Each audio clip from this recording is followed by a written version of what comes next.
Izbačena iz zadruge. Zamalo se onesvijestila kada je vidjela majku i sestru. Drama u studiju.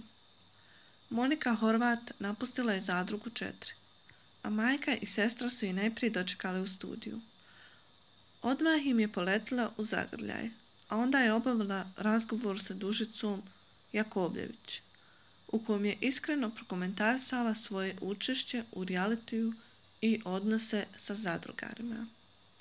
Za ovaj dan sam se spremala kao da sam išla na dodjelu Oskara. Ja tačno znam šta radim, iako sam neke stvari nelogično uradila. Na primjer, taj ulazak u vezu sa matorom. Tako naglo ući u neku kombinaciju s nekim koga i ne poznaješ. Zakačila sam se za osobu koja mi je tada bila najprikladnija, prokomentarisala je Monika.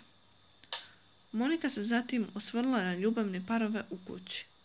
Tara i Ša neće opstati, kao ni Kenan i Rijalda, Maja i Janjuš, vidjet ćemo, rekla je Monika.